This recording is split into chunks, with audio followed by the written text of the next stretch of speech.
With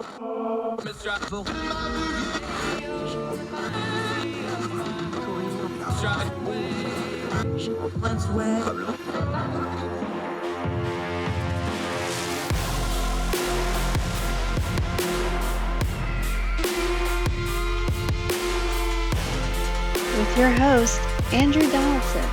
This is Heard Tell. Heard Tell Show, January 25th.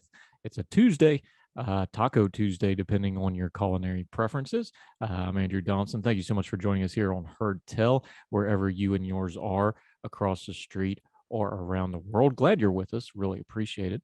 Plenty to do on the show today. Our friend Sarah Stook from elections-daily.com back with another excellent historical perspective piece on something you hear about in the news all the time, and you're going to hear about it a lot because it's an election year: presidential approval ratings. So we're going to take some time with Sarah and we're going to deep dive it. We're going to go through every president since FDR and their approval ratings, and you're going to see some trends. You're going to learn some things, and you're going to find out some things that might help keep approval ratings in perspective when they do mean something for elections, when they don't mean something for elections. Whole lot of little interesting historical tidbits in there too. I love history. It'll be a fun time with our friend Sarah Stook. Also in the show, we always end on a light note. This is an ultralight aircraft and a young lady who flew it all the way around the world, becoming the youngest to ever do so. Also, we're going to update you on a story we covered last Monday with our friend Joe Zemensky, who's also from elections-daily.com, as it happens. We don't like to just drive by stories and move on. We like to update them. And a popular elections website has put out an own piece similar to what we talked about with Joe last week. We'll recap that, show you how we're staying ahead of the curve and turning down the noise of the news cycle here on Heard Tell. But first, part of turning down that noise is how we process and understand and intake the news cycle information we get. And instead of just covering stories, which by definition means we're reacting to the stories, I want to open the show up today with a new way that might help you in looking at those stories. You've probably seen online or in the news media people who advocate or continue to push something that you just know isn't going to happen politically and or culturally. You can pick any example you want here. We could use many, but let's just keep it in the abstract for a minute. Just think back. Who on Facebook or on Twitter or a news anchor or a commentator or a radio host or whoever it may be continually push and say, we need X to happen, but either because of political pressure or because of the makeup of the Senate or because of who's president or because of cultural pressures, it's just impossible for that thing to happen, but they keep pounding on it again and again and again anyway. Now, why is that? Why do folks do that? Well, they really believe in it. That's true. That's a big part of it. And if you're a host of a show, you're working towards that other thing we've been talking about a lot: audience capture. You got to keep them stoked up, got to keep them engaged, got to keep them outraged, got to keep them caring as much as you care, because they don't listen if they don't care. So you can keep stoking the fire. But everyday normal people probably aren't doing that. They're not trying to do that on purpose, at least. So why do folks continue to hold on to things they know aren't going to happen? Well, there's an interesting way to look at this. Let's try it this way. Can I introduce you to Kubler-Ross? Now, you may not know that name off the top of your head, but you should. She came up with the stages of grief. Now, she developed it to talk about death and dying and terminal illness, but it's been applied to just about everything. And because folks are making culture and politics darn near religious these days, when they don't get what they want, they grieve. They grieve openly. They grieve publicly. And on social media, they grieve loudly. And then they become aggrieved and they act that way. They want retribution. They want reckonings. They want things to be fixed. They want what they think's coming to them. And a lot of that comes from the way they grieved over not getting their way. You see how this kind of all goes together to the news cycle? Observe. The stages of grief, she had 5 of them. Some people have come along since and done 7 or even 9. You choose your own flavor here, but we're going to stick to the original 5. Denial, feeling numb, is common after a disappointment or bereavement. Some people at first carry on as if nothing has happened, even if we know in our heads that something has died, or in the politics and culture realm, we know it ain't going to happen. It can be hard to believe that someone important is not coming back. It's also very common to feel the presence of that thing after it's left. Anger. Anger is a completely natural emotion.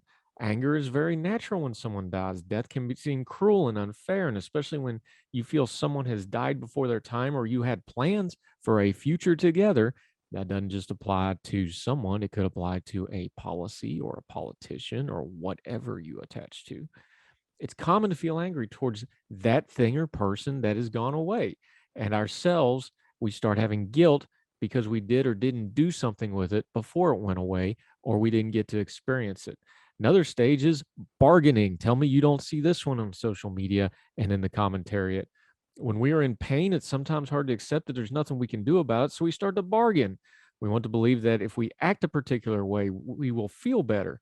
It's also common to cry out and try to make a deal with God or other religious beings to try to, well, if I do this, will you give me this?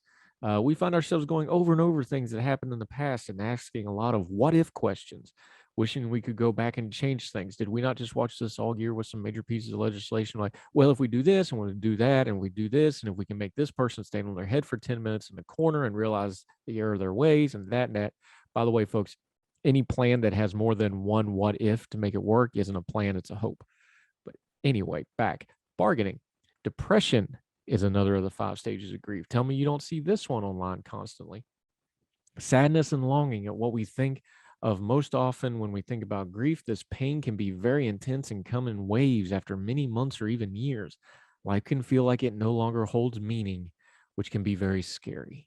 Oh, haven't we seen people after elections or after an electoral defeat or a policy defeat or a cultural defeat or a judicial defeat through the Supreme Court, and they have depression and sadness and longing, and what does it all mean? You see that all over social media. I think that one works. The fifth of the stages of grief is the one that is probably used the least: acceptance. Grief comes in waves and can feel like nothing will ever be right again, but gradually, most people find that the pain eases and it is possible to accept what has happened. We may never get over the death of someone precious, but we can learn to live again and we'll keep the memories of what we were lost close to us.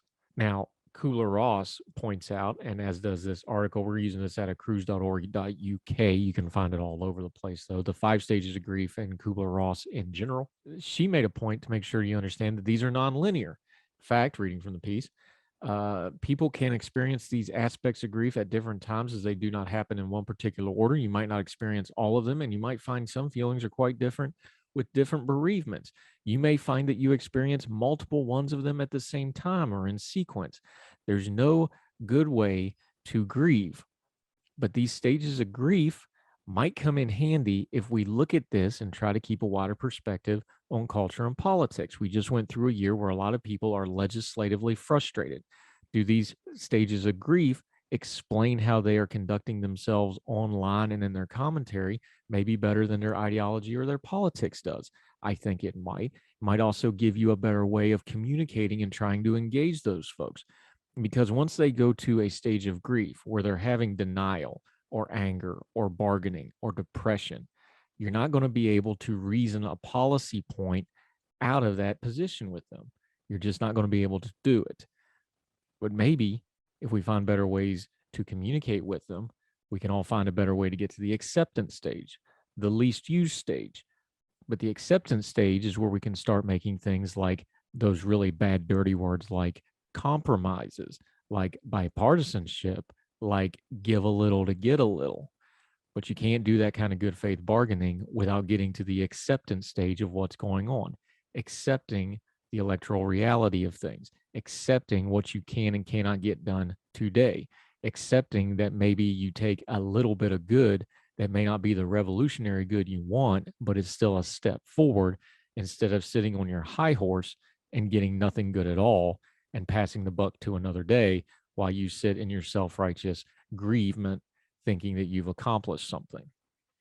Just an idea. Maybe we should look at politics a little bit more this way, because this is how people act. And politics and culture is just a study in people. So next time when you see people acting irrationally online, instead of trying to apply politics and policy and ideology to them, maybe apply the 5 stages of grief to them, because I'm betting they got 4 of them that you can dig into, and they're probably not handling that acceptance one very well. And maybe we can help them get there, or at least make sure that we're at the acceptance stage. for the things that we can't change. That serenity prayer goes both ways, and we should all be praying it more often. More Heard Tell right after this.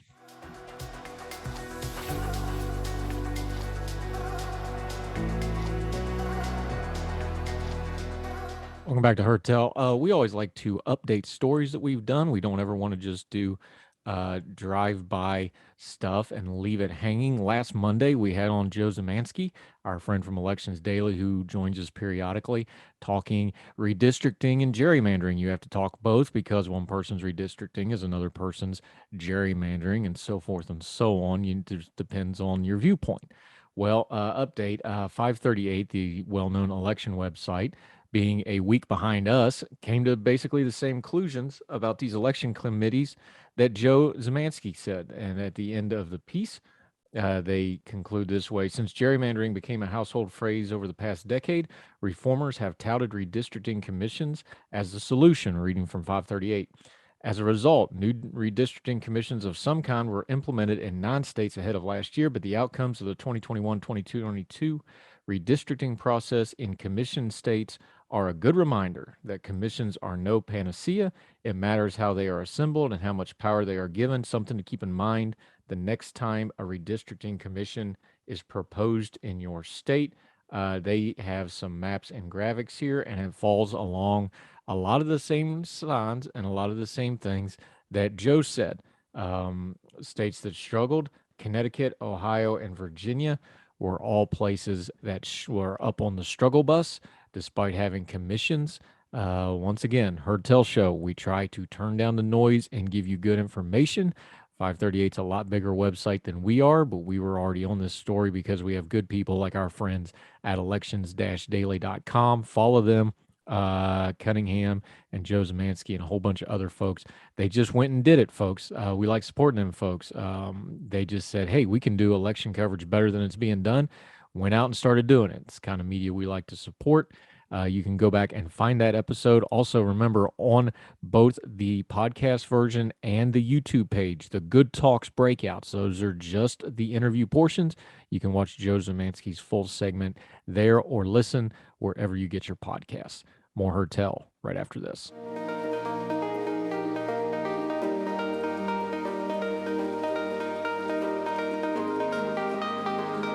Heard Tell Show, and she is back. I hope to make her a regular because she does such great work. She's got another piece out in Elections Daily, another one of these great historical perspective pieces. Sarah Stook, how are you, my friend? I'm good. Thank you for having me on. Oh, you're always welcome. I love this stuff. I love history. I love politics. You combine them and give us some perspective. This time you're writing in elections-daily.com, a history of presidential approval ratings. I think this is a great thing to have perspective on because in the news media, especially in America, they're always throwing approval ratings at us about everything, but they're never in context. So people don't really understand. It's like, well, what's it mean if it's 43 instead of 45 or minor changes? What got you onto presidential approval ratings is something to dig into historically. Well, I'm sure it just mentioned about Joe Biden's approval on the news, and I thought, that'll be an interesting piece to write on. So I went for it. You did. One thing, you started with FDR all the way through modern day with President Biden, as we mentioned. That's almost 80 years of history. I was kind of struck. There seemed to be a lot of trends and a lot of similarities across very, very different presidencies here. Yeah, there's certainly a lot. You've got presidents who are wildly popular today who didn't have the best approval ratings, and you have vice versa. If you look at, Clinton, sometimes he had quite low ratings, yet he's seen as one of the better modern presidents. And George W. Bush, he was, sort of quite the opposite. But after 9/11, his approval ratings were highest we've seen out of any of the men who were ever polled upon. It's amazing because, too, is the approval ratings don't necessarily seem to align with their political fortunes either, do they? There seems to be sometimes a disconnect there. Well, yeah, you've got to look at it sort of in hindsight. With FDR, with Clinton, with everybody, you could have a president who was wildly popular at the time. I know it's a little bit early, but, Warren G. Harding was extremely popular. But in hindsight, when we know about Teapot Dome and his other scandals, it makes him less impressive. Then, if you're not there during the time, the president can be doing great, phenomenal things, but people at the time might not approve. Civil rights legislation, people at the time might not have approved, but today we realize how good a thing that was. Yeah, Sarah Stook joining us, writing in Elections Daily.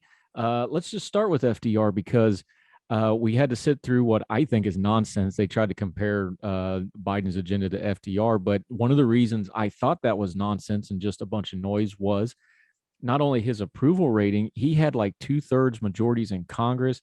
He had total control of the United States government. Also, of course, World War II is a little bit different circumstances where the government took over large portions of the country. So we'll factor that in. His lowest approval rating was only like 48%, and that's an approval rating our current president would just be over the moon to even reach right at the moment. Exactly. Historians are a little bit more touchy on FDR, especially conservative historians who don't like government overreach. But when you're in a Great Depression, when you've got a war killing millions of people, I think people are a little more receptive to the president. They can say, okay, we'll let it slide because it's unusual circumstances. If he'd been a peacetime president with a booming economy, I think it would have been different. I think he was just incredibly lucky to come at a time where his big government agenda was seen as acceptable. Yeah, and of course, we have hindsight that some folks back then didn't have. Of course, the media was very different. So we know about things like Japanese internment. We know about some of the darker stuff that involved FDR, but his approval rating pretty steady, highest of 84 and the lowest of 48%. And that's in line with where historians rank him as, whether you call him the best or not, certainly one of the most impactful presidencies of the modern era. Yeah, he's definitely, probably historians usually rate him top 3 along with Washington and Lincoln. Let's just work backwards here. Let's talk about his successor, Harry S. Truman. Truman almost seems to get lost in the shuffle when we talk about presidencies, but a lot of important stuff happened in the late 40s, early 50s during his reign. He was president from 45 to 53. A lot of people just jump straight to Ike and then, of course, JFK. A lot of important stuff happened under Truman. How is his approval ratings when he was actually president, though? How did the people see him? Well, initially, I think there was a lot of goodwill because, he's coming off the back of FDR, who'd been president for as long as most Americans could remember. But when he started, mishandling Korea and other aspects, when the economy still wasn't, going the way it was, parallel to today, like you said, he's kind of forgotten after in favor of Ike. But back then, I think people probably would have been the same. He was a placeholder president. He won one election in his own stead. He only got in because FDR had the misfortune of dying, which is what every vice president wants, either the Senate to stop working or the president's heart. Truman did something, though, that in hindsight would be very, very modern. He got into a media fight with a really popular figure. Today this would be on Twitter and network news, but back then it was newspapers and radio, of course. His firing of MacArthur was kind of one of the turning points of his presidency. MacArthur, of course, the World War II hero, wildly popular. This would be a very modern problem. He picked a media fight and it hurt him in his approval ratings. Yeah, it definitely feels like something maybe Trump would do. But yeah, with hindsight, historians say it was a good idea, but that's why his approval rating was so low when he left office. He could have run for another term, but he decided it's not worth the risk. He wasn't going to win, so he didn't put up a fight. He didn't bother. But when you're the president versus a war heroes tend to come out on top because they're non-partisan and they win wars. What more can you really go for with that? Yeah. Now, to be fair to Truman, he fired him because MacArthur wanted to nuke China. So let's just, let's be fair and factor that in. In hindsight, thinking, probably not the best idea in the world. Sure. And there is some folks that probably in hindsight wish he would have done that, but let's not go down that rabbit hole. Talking to Sarah Stook. Let's just go to Ike then. Dwight D. Eisenhower, hero of World War II. Often thought very fondly as a very moderate president, a stabilizing president, but there was a lot of stuff that happened historically, but none of it seemed to really affect his approval rating one way or the other. He stayed immensely popular all the way through his presidency and to the end of his life. He was historians sort of remember him, whether fondly or not, as a do-nothing president, which isn't necessarily true. He did things, but his 8 years were very more relaxed. The economy was booming. I mean, yeah, Vietnam was starting to happen, but it wouldn't really properly kick off until Kennedy. So he was lucky. He took advantage of the post-war boom and he ran with it. You know, being a hero of World War II, that will take you to places. That hence why both parties courted him to run for president after the war, and he eventually chose the Republicans. He could have chosen the Democrats and still been as successful. And I think presidents back then, I think people didn't mind if they were a bit more hands off. Whereas nowadays, I think it's the opposite. If a president is too hands off, then people don't like it. Something for the modern age that people don't know about Ike is the polio crisis reached its apex under his presidency. They actually, something for our modern time, talking about vaccines and stuff, they actually screwed up the polio vaccine. They put the live virus in. People actually died. Children died because of this. And he had to go on the radio and this fledgling thing called TV and calm the country down. When you're talking about approval ratings, those things really matter in big historical moments like that, something that's now almost completely forgotten. But can you imagine today if we had put out a coronavirus virus with a live virus in it, would the president be able to just calm the country down like that? Well, Eisenhower was lucky that he didn't have a lot of television or social media, which is, I think that factors in approval ratings a lot. Like you said about FDR, things were different. People didn't know about his disability, for example. All the murky stuff was hidden away. Now it's warts and all, which I think definitely impacts how people see presidents, because there's so much exposure in a way that we probably didn't have back then. Yeah, this is true. Talking to Sarah Stook. And that brings us to probably the first modern media president. JFK, of course, famously, first television debate, darling of the media, obviously photogenic, obviously very charismatic. How did his approval ratings go? We know he was assassinated, and that's going to skew it in history somewhat. But when he was actually president, how was his approval ratings as kind of the first modern media-driven presidency? He had some really high approval ratings, one of the highest averages, because, like I said, he was young, he was charismatic, he represented a new generation. Right, to put it in perspective, Eisenhower was born in 1890, JFK was born in 1917, big age gap. Jackie Kennedy born in 1929, I think maybe Eisenhower was 1894 and 96, one or two, so still a big age gap. And he had some really major things happen. Bathe pigs, which failed. We have the Cuban Missile Crisis, which I've read a book about recently, and you don't realize how close it came to nuclear war. Like it was lucky, very lucky. And Kennedy was high throughout most of it, which isn't well known because he had a lot of ailments and he was, high as a kite during it, which is a bit worrying. But, he was young, charismatic, and then he had a lot of tragedies. His son Patrick died 3 days after birth in 1963. And I thought, poor president, poor Mrs. Kennedy having to lose out. He had a lot of reason for people to have sympathy for him. And also the fact that he was a very poorly bloke. I mean, understand a war injury, you can understand, but all the illnesses he had, like Addison's disease, there's a reason why the Nixon campaign tried to get hold of his records, because that would have screwed his presidential candidacy completely. But he is well regarded by historians today, something I don't believe should be the case. I'm a little more iffy on him, but it reflects perfectly his high ratings versus what historians think of him. Yeah, and people don't realize how bad his health was. In fact, the assassination video, the reason he falls so awkwardly in the car and it looks like he's propped up is because he's wearing that heavy back brace. He had days he could not walk as president. That was all hidden from the media. So those things all go into approval ratings. Interesting historical stuff with Sarah Stook. We're going to continue going through the presidencies. Her excellent article in elections-daily.com. More on Heard Tell with Sarah Stook right after this.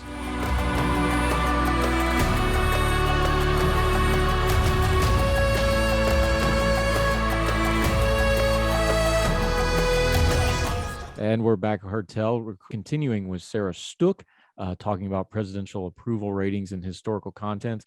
All right, a guy that I really find fascinating, Trump before Trump, even though he was a Democrat and Republican, I mean in mannerisms and the way he conducted himself personally.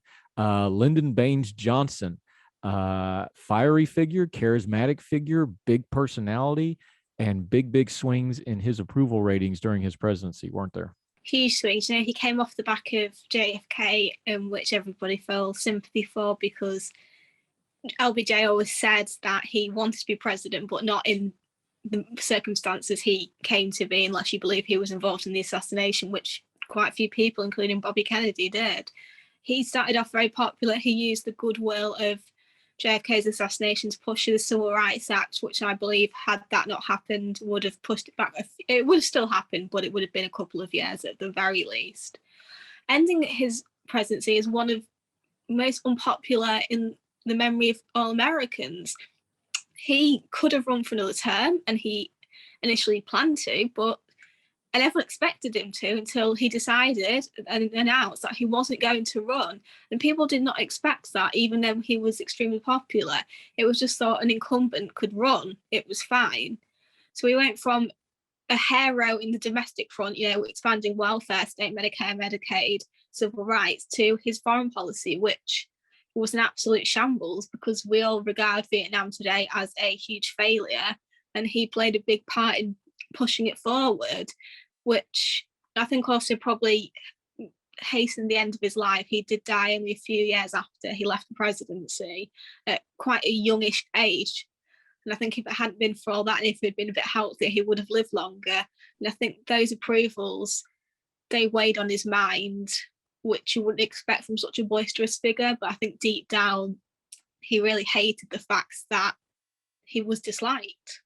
Yeah, but he was out of his element as president, because remember, he was a master of the Senate. He was very, very powerful, probably the most powerful politician in the country in the Senate. So when he elevated to the presidency, even though I'm sure he wanted it ambition-wise, it really wasn't going to his strong suits as a person, and it really, really showed in his approval rating in the end of his presidency not going well, and being one of the few presidents to not run for re-election when he could have. Exactly. You know, like you said, he was a master of politics. He could get bills through like there was no tomorrow. He called it the Johnson treatment because he was very tall. He was 6'4". He would stand over other politicians who would most likely be shorter than him, glare at him. He knew how to work the Senate. Vice presidency probably took a lot of convincing, because nobody wants to be vice president. It's pretty irrelevant unless, you know, the president's heartbeat stops, which luckily for LBJ and not for LBJ, and unluckily for JFK, happened. But I agree, he would have, I think, had he not been vice president or president, he would have been remembered a lot more fondly. But unfortunately, he had so the mispleasure, which is a very strange thing to say about someone becoming president. Yeah, and of course, his follow-up predecessor, talking to Sarah Stook about her excellent article about presidential approval ratings. I love getting this broad perspective on something we hear about almost every day. I think this is healthy. You got to talk about Nixon, though. Nixon is, of course, our only president to resign. Something in your neck of the woods in the UK, that's actually the way most of your leaders and prime ministers exit office. You may be getting ready to do it again, depending on how an inquiry goes next week, like we talked about with our friend Portia earlier last week. But this is very uncommon in the American system. So to have a president and LBJ who passed on running, and then you have Nixon who resigns in disgrace over Watergate, obviously that would affect his approval ratings greatly. And it was kind of a shock to the presidential system as far as how the office was perceived in American history at that time. Exactly. You know, he was never, people say he was Trump before Trump, but he was a very dour man. He was a family man in a way I don't think maybe Trump really is. He was very bored. He wasn't a showman like Trump was. And I think actually you could compare Trump more to Andrew Jackson, but that's another matter entirely. Yeah, Trump was not a Quaker like Nixon, that's for sure. Oh yeah. he was a fascinating figure. You know, I think had it not been for Watergate and maybe a few other things, he probably would have been remembered as a great man. He was very good on civil rights. I'm not personally, he was very racist like LBJ was. I'm not going to pretend he was this paragon of virtue, but he was pretty good on Native American rights. He did a lot for the environment. Relations with China improved immeasurably. But his hubris got the better of him. He still won that election in 1972, 49 out of 50 states, which is something we will never see again. Absolutely no way could you imagine, say, California voting Republican. Wouldn't happen, nada. But his approval rating was still low when he left, but it wasn't as low as one would expect. You'd expect it to be a lot lower than it was, yet people still had high regard for him. It's just that he had to jump before he was pushed because he knew time was running out for him. And he was smart enough to know, if I stay on, it will be humiliation for me, for my family. Of course, the guy that had to clean that mess up was Gerald Ford, not remembered as a great president, but respected as a great man individually, a man of high character, probably exactly the man the country needed in the moment. And that reflects in his approval ratings, which were quite high, even though, again, he only had the one term. He didn't get elected. He was defeated in his bid to win the White House on his own. But even in losing, again, it doesn't match up politically. His approval rating was actually pretty good, all things considered, even though politically he's seen as a failure as a president. He actually, the 1976 election, him versus Carter, was actually a lot closer than it should have been. It should have been a landslide for Carter, but it was pretty even election. It was just things weren't great economically, and Ford had maybe messed up by pardoning Nixon. But like you said, he was popular. When Spiro Agnew was about to resign, all the Republican leaders said the only man we will accept as vice president is Gerald Ford because everybody likes him. He's a good bloke, which also worked out well. But Gerald Ford was unfortunate that his wife had better approval ratings than him. Betty Ford was noted saying she'd kill to have her approval ratings given to her husband. But like I said, is loved as a man, but a good man doesn't necessarily make a good president, as we've seen with Jimmy Carter and many others. Yeah, and Carter is another one of those. He gets dinged for the economic collapse of the late 70s, even though a lot of that was on things that Nixon had done with things like price control and then the petroleum. Then he had world events that kind of overtook him, and he wasn't up to the moment, just to be fair to him. But he's another one. Approval ratings probably not as bad as people think because of the way they talk about him. He's respected for all his humanitarian work since he left office. So we have another one of these good man but bad president kind of situations. Exactly. Like you said, I mean, it doesn't matter if the president before you did it, you're going to get blamed for the current situation. And that's true with every single president. So it's not unique to Carter. I think he meant well. But when you look at the Iranian hostage crisis, for example, and the failure to bring them back, especially when there was a secret mission to do it and several military men were killed, that messes it up.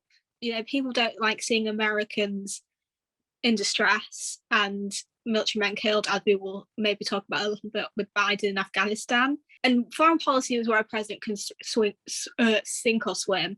LBJ is widely reviled for his foreign policy, whereas it was the savior of George H.W. Bush. And in domestic policy, he brought a couple of new cabinet positions, education and energy being two. But when you've got a petrol crisis, when people are queuing all day long, then you're going to get blamed. Yeah, that'll happen. We're talking to Sarah Stook. She has an excellent piece on elections-daily.com. We're going to take one more quick break and then finish up. We're in the modern era. Reagan, both Bushes, Clinton, and of course, Trump and Biden. We'll finish up with her right after this.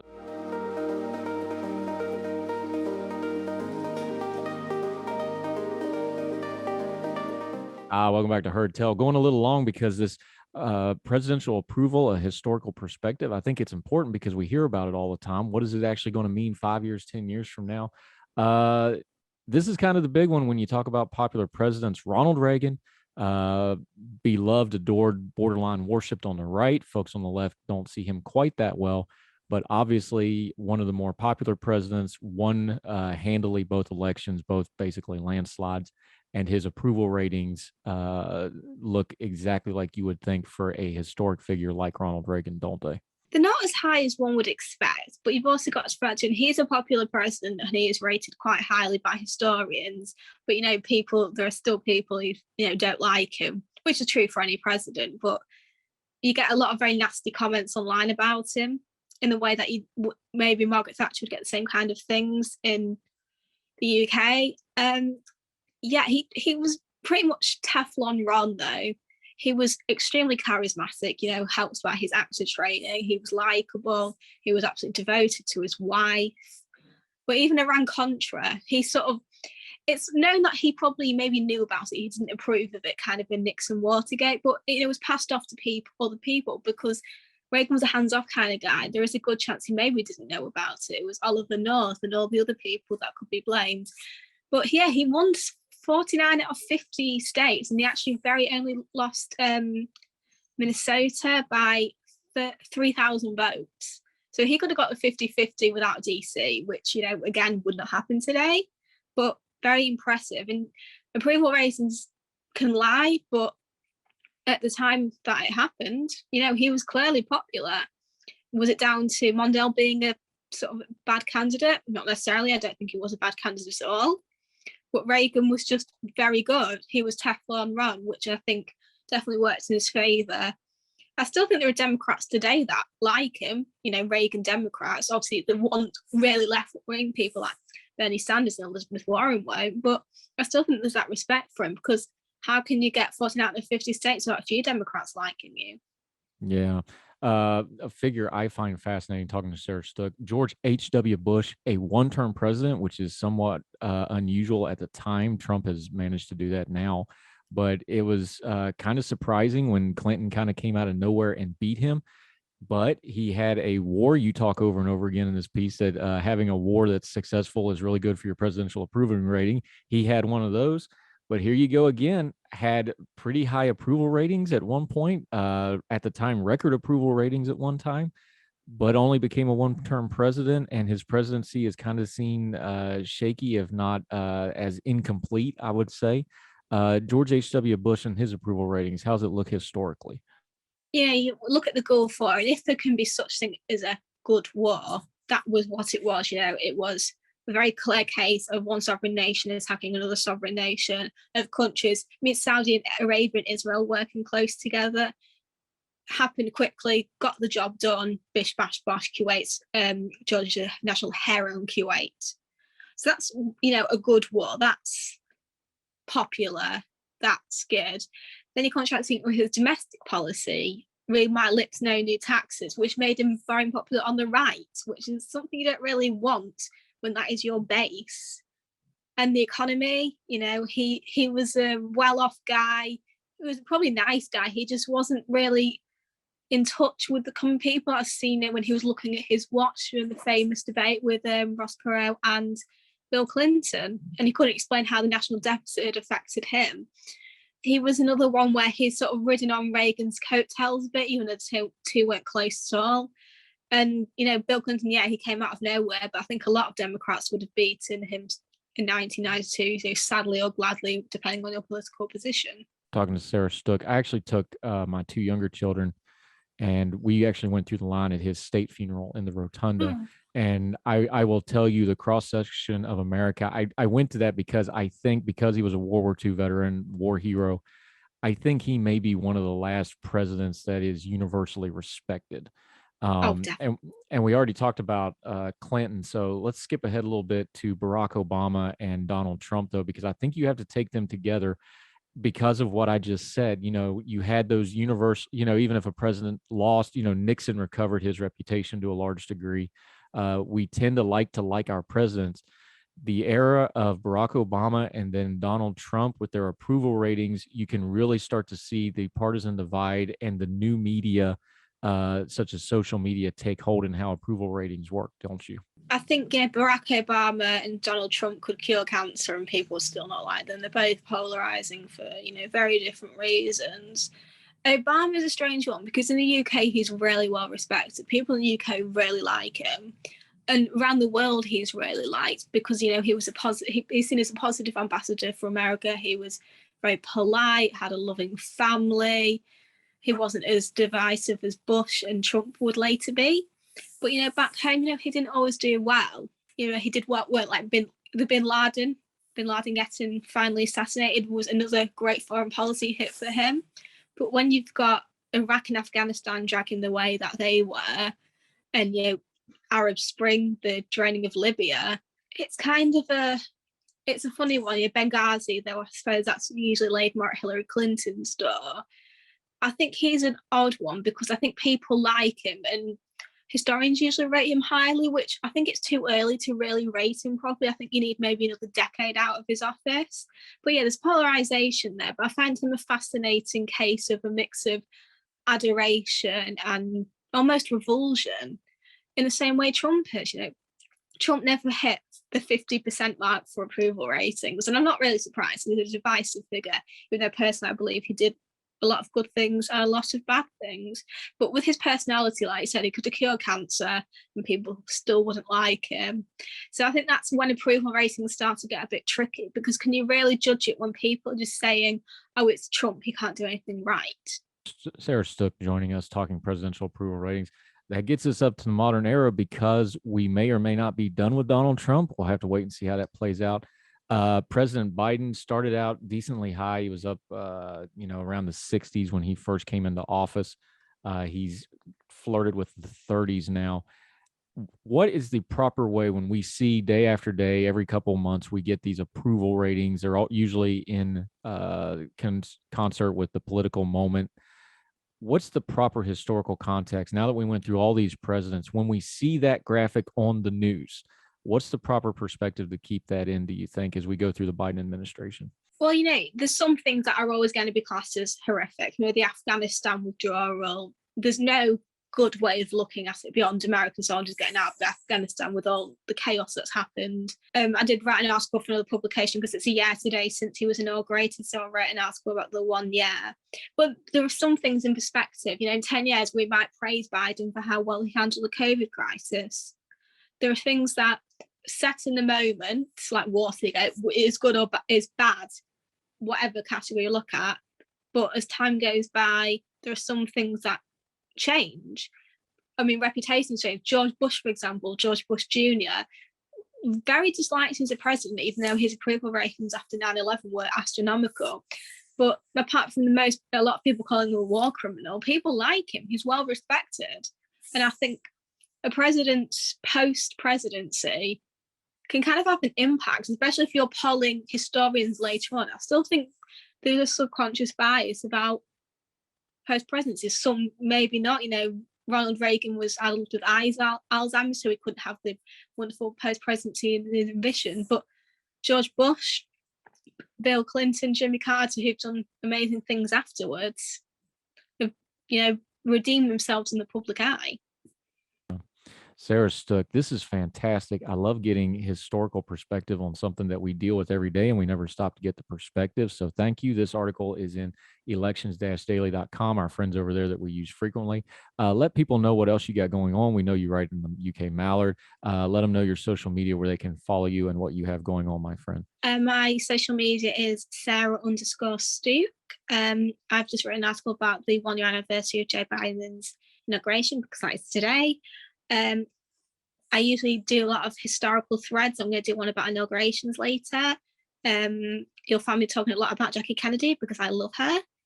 I'm hoping to do some more American presidential stuff maybe in the coming weeks. I'm not entirely sure what exactly I'm going to do, but hopefully it'll be of interest to everybody. Yep. And when you do, let us know. We'll have you on and discuss it, because we love talking history and perspective, and you do a really good job with it.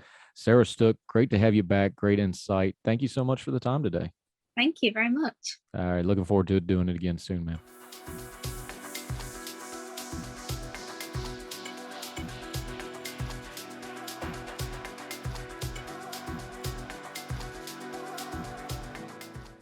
Heard Tell Show. As you know, we always like to try to end on a little bit of a lighter or happier note. This is a cool story. I'm an av geek. I wanted to be a pilot when I was younger. Got to fly planes a little bit. I love aviation. So this is a fun story. Teenage pilot Zara Rutherford completes solo round-the-world record. She becomes the youngest person to ever do it at 19 years of age. From the BBC, Zara Rutherford landed in some town that I cannot pronounce in Belgium 2 months later than planned as a result of adverse weather during the trip. She spent a month stuck in Nome, Alaska, and 41 days in Russia. On her return to Belgium, the former pupil of St. Swithin School, Winchester, was greeted by her family, journalists, and well-wishers. She was accompanied in her landing by 4 planes from the Belgian Red Devils aerobatic display team. After landing, she wrapped herself in the British and Belgian flags and told reporters, "It's just crazy. I haven't quite processed this yet." She told a press conference she was so glad she took the challenge of flying 32,000 miles. The hardest part was flying over Siberia, she said. It's the extreme cold, and if the engine was to stall, I'd be hours away from rescue. I'm not sure I would have survived. I'm looking forward to telling people about my experiences, encouraging people to try to do something crazy with your lives. If you have an opportunity, go for it. The circumnavigation included more than 60 stops across 5 continents and began on 18 August. The British-Belgian aviator, whose parents are both pilots, said she hoped to inspire other girls to get into STEM occupations. The challenge was made possible by sponsors, including her former school, and Shark, the Slovakian manufacturer of her Shark ultralight aircraft. Her former school was among the first to congratulate Zara, tweeting it was super proud of her achievement. Previously, the youngest woman to fly solo around the world was American Shasta Waits, who was 30 at the time of her challenge in 2017. The youngest male record holder was 18 at the beginning. The youngest woman to complete the challenge, Miss Rutherford, is the first woman to circumnavigate the world in a microlight and the first Belgian to circumnavigate the world solo by air. It was expected to take 3 months, but numerous weather delays had a knock-on effect and caused her Russian visa to expire as the Siberian winter approached. When she arrived in Nome, only 3 of the 39 flights had gone to plan, and she had to wait while her passport was relayed by air to the Russian consulate in Houston. But even with her new visa, she was further 3 weeks before she could cross the Bering Strait. During a video update posted on Instagram, she said, "It is negative 18 Celsius and my hands are literally so cold. I've been here for almost a month. I've been keeping busy. I've been applying to universities and keeping the plane ready to go. The weather hasn't been great every time. Either Russia has been looking bad or Nome has been looking bad. Once in Siberia, where the temperatures were as low as negative 35 Celsius on the ground and 20 Celsius in the air. A mechanic blocked up some of the air intakes on her aircraft to keep the engines warm in the extreme cold. But despite all the challenges, Miss Rutherford completed her task despite the setbacks and spending Christmas and New Year's away from her family. The teenager appeared happy and smiling in her Instagram updates. It took her 155 days to circumnavigate the Earth. You really need to go look at the pictures, bbc.com. Also, various other outlets. This isn't even a full-blown airplane. This is a microlife aircraft. It is extremely small. This is quite an accomplishment and good on her. Very cool stuff. Congratulations to Zara Rutherford. Comes from a family of pilots, by the way, if you're wondering where she got her leg up. Gave her a little bit of a head start. That'll do it for Hertel. We sure appreciate you. Make sure you reach out to the show. Let us know what you're thinking, what you're feeling. You got questions, comments, epistles, want to share them. Keep your bearing. Be nice. We'd love to have them. Might even share them on the show, make them a segment. You never know. Send them in. hertelshow@gmail.com. Hertelshow at the Twitter. You can reach us either which way. My Twitter handle for the fire, it's on the graphics below at the beginning of each segment. Our guests, we always put their Twitter handles on there. Make sure you're following and supporting them. We love having them on. Make sure you give them your support. So that'll do it for Hertel today. Wherever you are, we hope you and yours are well. We hope you are well fed. And we'll see you again tomorrow for more Hertel. All the music on Hertel is provided under a Creative Content license from monstercat.com.